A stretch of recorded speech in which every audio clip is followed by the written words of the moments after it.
কতদিন পর বাড়িতে এসে ব্যস্ততার সঙ্গে সবার সঙ্গে খুব আনন্দের সঙ্গে দিনটা কাটাতে পেরে ভীষণ ভালো লাগছে। আসসালামু আলাইকুম বন্ধুরা, আশা করছি যে যেখান থেকে আমার ভিডিওটি দেখা শুরু করেছো আল্লাহর রহমতে সবাই অনেক বেশি ভালো আছো।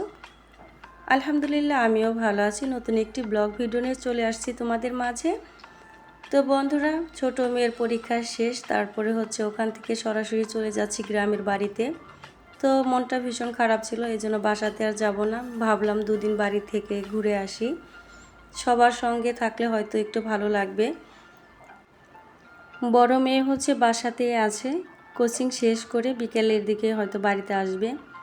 তো প্রচণ্ড রোদ আর গরম ছিল। তো বাড়িতে এসে দেখি ছোটো জা এবং ভাসুরের মেয়ে আম মাখা করতেছে। তো গরমের ভিতরে এসে আম মাখা খেয়ে সত্যি অনেক ভালো লাগছিল, আর আম মাখাটা অনেক বেশি মজাও হয়েছিল। গত 3 দিন ধরে অনেকটাই অসুস্থ ছিলাম। বাসার ভেতরে বন্দিভাবে থাকতে থাকতে মনটা এত ভারী হয়ে গিয়েছিল, এজন্যে বাড়িতে চলে আসলাম। আম মাখাটা খেয়ে দেবরের ঘরে দুপুরে খাবারটা খেয়ে নিলাম।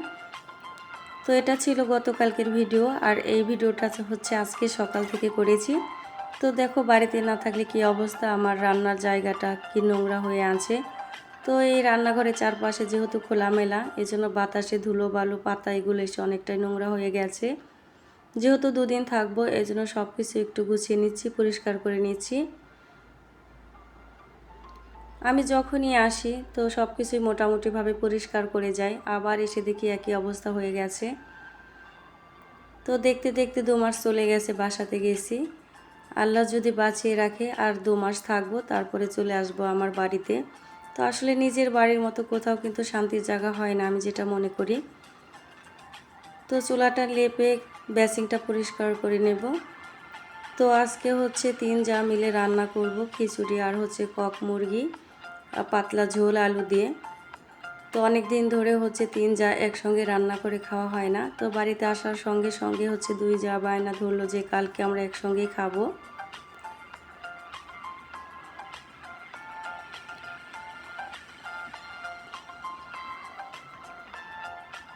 তো মাটির চুলার রান্না আমার কাছে অনেক বেশি ভালো লাগে, আর আমার যে চুলাটা সারাটা দিন রান্না করলে একটু ক্লান্ত লাগবে না।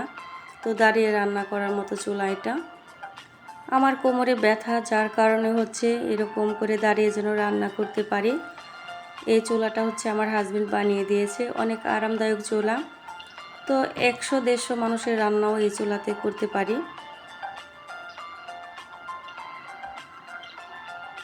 তো মোটামুটি রান্নাঘরটাকে ক্লিন করে নেওয়া হয়ে গেছে। আসলে বাড়িতে যখনই আসি ভাবি একটু রেস্ট করব, তো আসলে হয় না।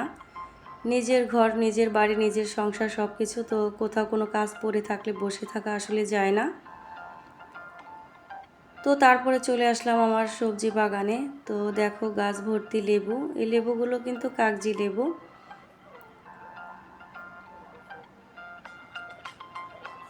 এখনও পুরোপুরি বড় হয়নি, আরও বড় হবে, 2-1টা মাঝে মাঝে বড় হয়। আর পুরো বাগানটা জঙ্গল দিয়ে ভরে গেছে। তো বাড়িতে থাকলে প্রত্যেকটা দিন একটু একটু করে পরিষ্কার করে নিতে পারতাম। এদিকে একটা কুমড়ো গাছ, দেখো কুমড়ো গাছের গোড়ায় অনেক ঘাস হয়ে গেছে, আবার কুমড়ো গাছের ডগা নিচের দিকে ঝুলে আছে, এটা তুলে দেব, না হলে নষ্ট হয়ে যাবে। এই যে কাজগুলো, এই কাজের ভেতরে আমার সময়গুলো খুব ভালোভাবে কেটে যায়। যখন একটু মন খারাপ থাকে, অসুস্থ থাকি, তো আসলে এই বাগানে যদি আসি, এগুলোর সঙ্গে একটু কথা বলি, কাজ করি, আমার সময়টা খুব ভালো যায়, মনটাও ভালো হয়ে যায়। কিন্তু বাসাতে আছি, মনটা আরও বেশি ভারী হয়ে যায়। দেখা গেছে 2 মেয়ে যখন পড়তে যায়, একা বাসা থাকি, তখন বিভিন্ন ধরনের টেনশন চলে আসে মাথার ভিতরে, যেহেতু শারীরিকভাবে আমি সবসময় অসুস্থ থাকি। আর এদিকে দেখো আমার কয়েকটা আনারস গাছ। তো গত বছর 2টো আনারস খেয়েছিলাম, অনেক ভালো ছিল, মিষ্টি ছিল। তো এই বছর আরও কয়েকটা লাগিয়েছি। এগুলোর চারপাশে অনেক বেশি ঘাস হয়ে গেছে, আবার আনারস গাছের সাইডে কাঁঠাল গাছ আছে, আম গাছ আছে, সেগুলোর পাতা পড়েও কিন্তু মাটি ঢেকে গেছে। তো পরিষ্কার না করলে এগুলো ভালো হবে না। এখন যেহেতু বৃষ্টির সিজন, যখন তখন বৃষ্টি আসবে, একটু পরিষ্কার করে রাখলে গাছগুলো ভালো হবে। আর যদি পরিষ্কার করে রাখা না হয় তাহলে শুধু ঘাস দিয়ে ভরে যাবে। তো এখানে হচ্ছে কয়েকটা কাঁচামরিচের চারা লাগিয়ে গিয়েছিলাম। তো মাশাআল্লাহ কয়েকটা গাছ খুব সুন্দর হয়েছে। তো বাড়িতে থাকলে সব সময় পানি দেওয়া হতো, তো যেহেতু দূরে থাকি, ছোটো যা অবশ্য মাঝে মাঝে দেয়। আসলে নিজের কাজ, নিজের খেয়ালটা একটু বেশিই থাকে।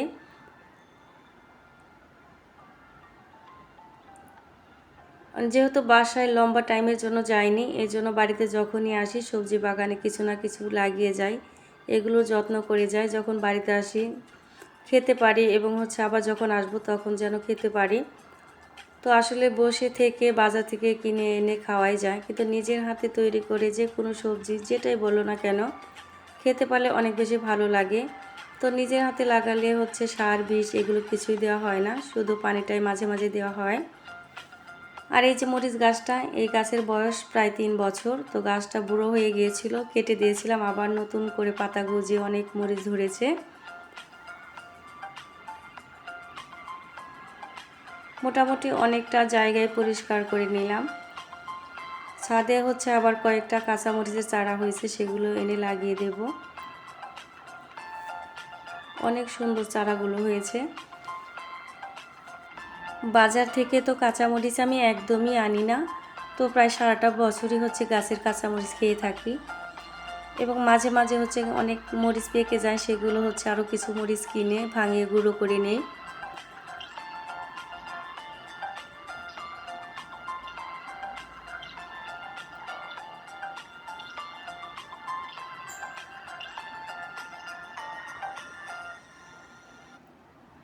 ভিডিওটি দেখতে দেখতে আমার যে সকল বন্ধুরা এত দূর চলে এসেছো, একটি লাইক দিতে ভুলে গিয়েছো, ছোট্ট একটি লাইক দিয়ে পুরো ভিডিওটি দেখে নিও।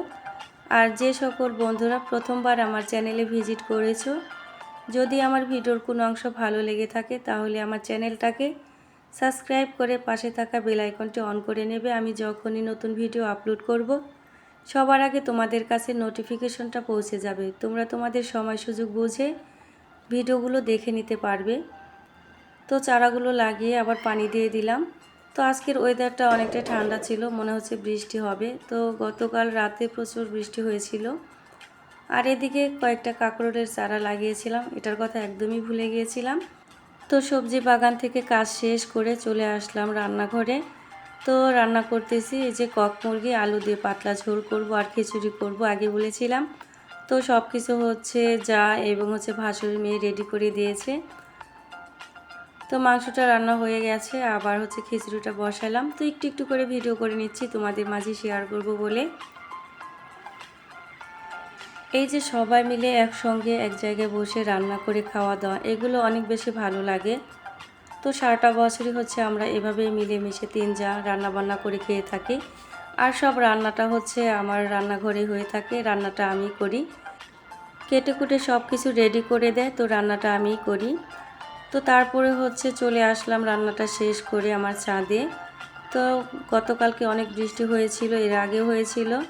আর আমার ঘরের সাইডে হচ্ছে কাঠ গাছ, কাঁঠাল গাছ এগুলো আছে। তো ফুল গাছের টবের মাঝে মাঝে হচ্ছে প্রচণ্ড পাতা পড়ে আছে। বৃষ্টির কারণে এগুলো ছাদের উপরে একদম লেগে গেছে, এগুলো পরিষ্কার না করলে ছাদটা নষ্ট হয়ে যাবে। তো এই জন্য এগুলো একটু পরিষ্কার করে নেব। তো দুদিন থেকে বাসায় চলে যাব, আবার কবে আসবো জানি না। তো সকাল থেকে হচ্ছে কাজ করে যাচ্ছি, কাজ শেষ হয়ে যাচ্ছে না। আসলে একটা সংসারে কাজ কিন্তু অনেক থাকে। তো এই কাজগুলো আনন্দের সঙ্গে করে যাচ্ছি, এই কাজের ভিতরে সময়গুলো কিন্তু ভালোই কেটে যায়। তো বাসায় গিয়ে বুঝতে পারছি আসলে কাজের মানুষ বসে থাকলে কতটা খারাপ লাগে। তো আমার তো একদমই সময় যেতে চায় না, এরকম অবস্থা। বাড়িতে আসলে ইচ্ছাই করে না, বাসায় আবার চলে যাই। সন্তানের ভবিষ্যতে চিন্তা করে হচ্ছে ওখানে থাকতে হচ্ছে। ধুলো বালি পাতা পড়ে বৃষ্টির পানিতে একদম কাদা কাদা হয়ে গেছে এক সাইড দিয়ে। তো এগুলো সব ক্লিন করে নেব। তো কয়েকটা ফুল গাছ অবশ্য মরেও গেছে।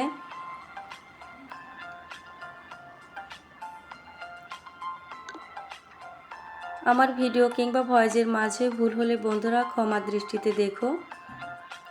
আর ভিডিওটি তোমাদের কাছে কেমন লেগেছে কমেন্টের মাধ্যমে জানিয়ে যেও। আর যে সকল বন্ধুরা একেবারে নতুন, অবশ্যই তোমরা কমেন্ট রেখে যেও, তোমাদের কমেন্ট ধরে যেন তোমাদের পরিবারে আমি ঘুরে আসতে পারি। আর এই পাতা ফুল গাছগুলো এত বেড়ে যায়, মানে কি বলবো, কয়েকদিনে অনেক বেশি বড় হয়ে যায়। সকাল থেকে একইভাবে কাজ করে যাচ্ছি, এর মাঝে 10 মিনিটের জন্য বসে থাকিনি। তো এখানে কাজগুলো শেষ করে দুপুরে খাবারটা খেয়ে বিকেল টাইমটা একটু হাঁটাহাঁটি করব, সবার সঙ্গে গল্প করে সময়গুলো পার করব।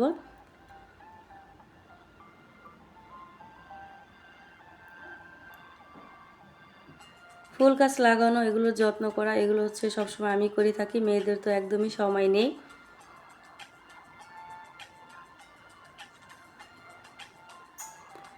তো সারাদিন কাজ করতেছিলাম কিন্তু ক্লান্ত লাগতেছিল না, কারণ আজকের ওয়েদারটা অনেকটা ঠান্ডা ঠান্ডা ছিল।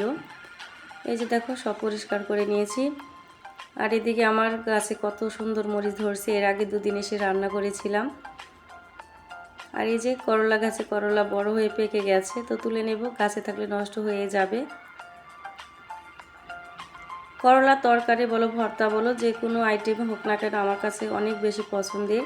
তো এগুলো তুলে নিয়ে ভর্তা করে আমি নিজেই খেয়ে নেব। তো আমার ভাসুর একটা বাঙ্গি নিয়ে এসেছিল, ছোটো যা দেখি কেটে নিয়ে এসেছে, তো সবাই বসে খাচ্ছিলাম। তো বাঙ্গিটা খেয়ে দুপুরে খাবারটা খেয়ে নেব।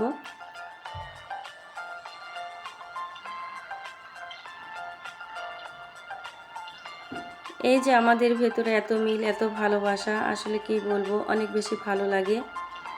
যে কোনো ভারী রান্না, ছেলে মেয়ের কোনো পছন্দের খাবার যদি হয় তাহলে সবাই আমাকেই বলবে রান্না করতে।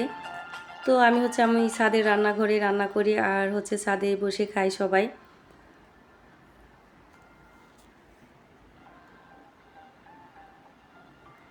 সবাই আমার পরিবারের জন্য, সবার জন্য মন থেকে দোয়া করো, সবাই যেন ভালো থাকে, সুস্থ থাকে, এভাবেই যেন মিলেমিশে আমাদের বাকি জীবনগুলো কাটাতে পারি। আর আমিও আমার সকল বন্ধুদের জন্য মন থেকে দোয়া করি, সবাই ভালো থাকো, সুস্থ থাকো, সবসময় এটাই বলি। কারণ সুস্থতা আল্লাহর বড় একটি নিয়ামত, যেটা আমি সবসময় বুঝতে পারি। তো এই যে কাজগুলো করি, ব্যস্ততার ভিতরে সময় কাটাই, এতে করে আমার সময়গুলো ভালোভাবে কেটে যায়। যখন কাজ ছাড়া বসে থাকি তখন নিজেকে নিয়ে শুধু ভাবনা আসে, কারণ শারীরিকভাবে সবসময় আমি অসুস্থ অনুভব করি। তো ইউটিউবে এসে অনেক ভাই পেয়েছি, অনেক বোন পেয়েছি, যাদের সঙ্গে কথা বললে বা ভিডিওর মাধ্যমে কমেন্টের মাধ্যমে কথা বললে অনেকটা ভালো লাগে। তো এই যে জাহিদের পাশে কালো গেঞ্জি পরা যাকে দেখতে পাচ্ছ, এটা আমাদের ছেলে প্লাস মেয়ের জামাই। তো এক ভাসুরের ছেলের সঙ্গে আরেক ভাসুরের মেয়ে বিয়ে হয়েছে। তো বাড়ির ভেতরে আর কি সরকারি জব করে। তো খাওয়া দাওয়া শেষ করে আমি চলে আসছি আবার আচার বানাতে। এই আচারের রেসিপিটি আমার নতুন চ্যানেলে দেওয়া হবে আজ রাত 9টার ভেতরে। তো শিলা ডেইলি ব্লগ, তোমরা চাইলে সেখানে ঘুরে আসতে পারো। তো বন্ধুরা, আজকের মতো বিদায় নিচ্ছি, ভালো থেকো, সুস্থ থেকো সবাই, আল্লাহ হাফেজ।